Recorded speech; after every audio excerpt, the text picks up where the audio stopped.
I know that you have four skills. The one that I think is really interesting is, well, they're all interesting to me, but one that sticks out is this idea of keep daydreaming, which I think if you just hear those words, you already get an idea of sort of what you're supposed to do, which is a little bit of the kid on his front lawn, tossing the ball up and diving and making those catches. And that part of that's a physical response, but part of it's just like they're looping this behavior that becomes true at some point.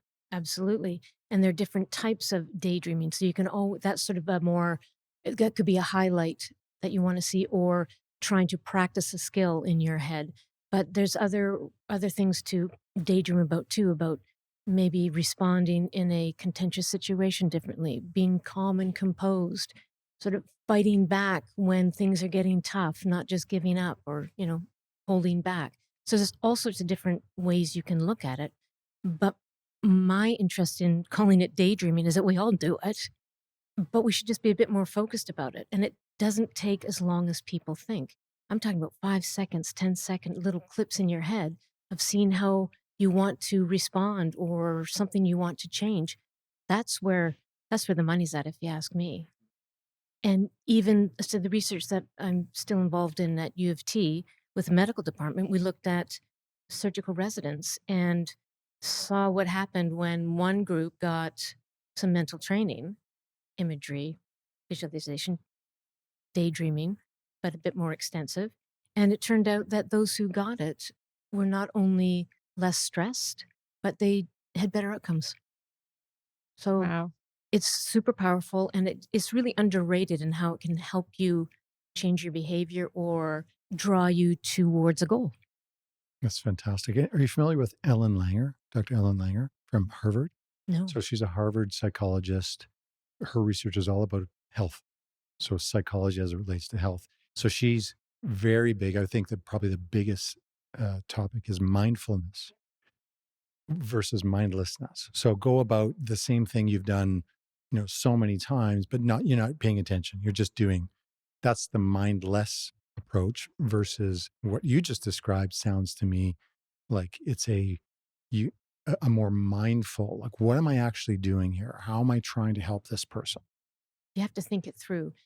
I think if you want to change or at least be able to get to your best when the moment matters, when it's really meaningful to you, you do have to pre-plan it. You do have to think about, there's a structure. You have to think about, okay, what's getting in my way? What are my hot spots? What really distracts me or derails me? Then, okay, what skills are going to help me? What are my strategies? Then I've got to put just a little plan together. So you sort of, bump it down to the simple sticky note plan that you've actually thought through. And it doesn't take you a year to think through or a month to think Mhm. through. You can do it fairly quickly. And people just sort of avoid doing that. They just want to, you know, not deal with the fears or the things that might get in their way or that make them hold back, or the self-protection that we all have to deal with sometimes. And it's just a little process that if you take the time to face, ah, you can be better that afternoon. I think a lot of this can feel intimidating to people.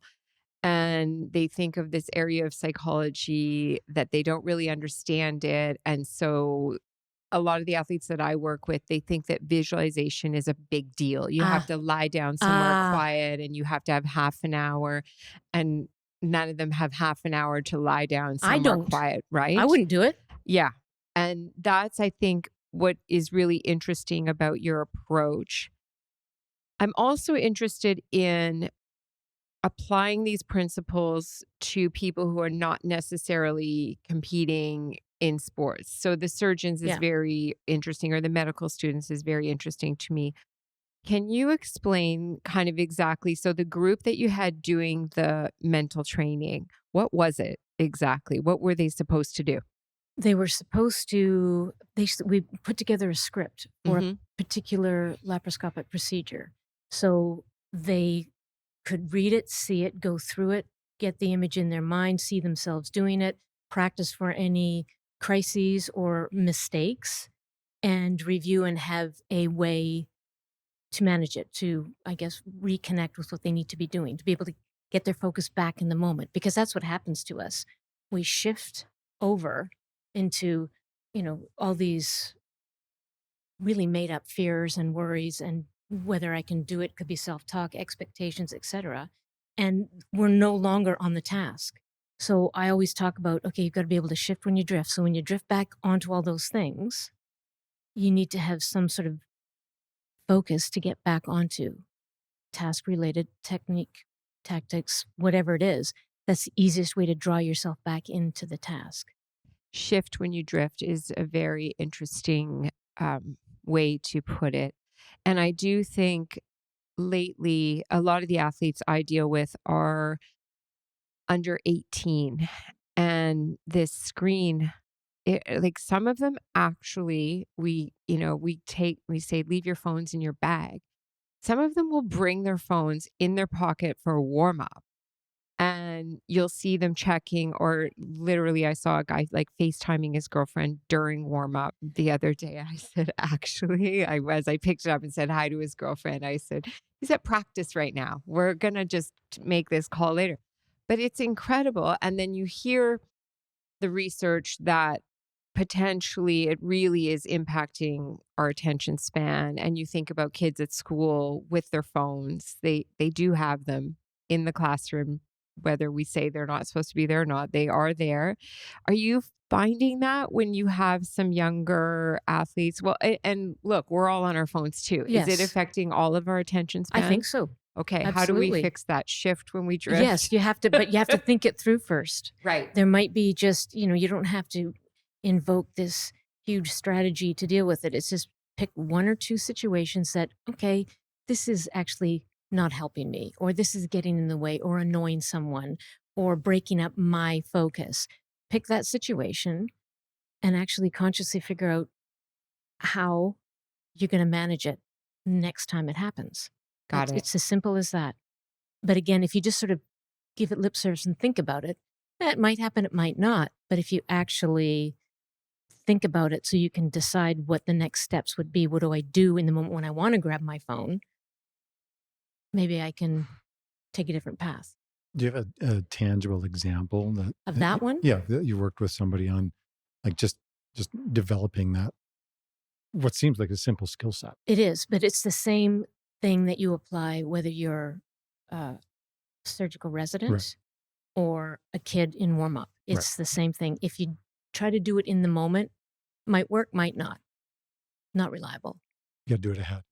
Yeah. A plan. So if our son plays hockey, and I think their warm-ups are better now, but they weren't very good at the start of the season. And I'm sure that their phones are in their pockets out. So he would, before he even goes to the rink, he'd be like, okay, I'm going to get the most on my warm-up. Okay, this is what it is. This is what the guys do.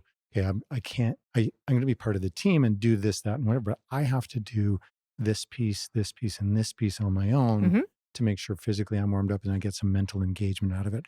That's sort of the idea that you would do before you go into the rink. Absolutely. And you certainly want to have, taking that into practice is great, but, having it in for competition and whatnot is key.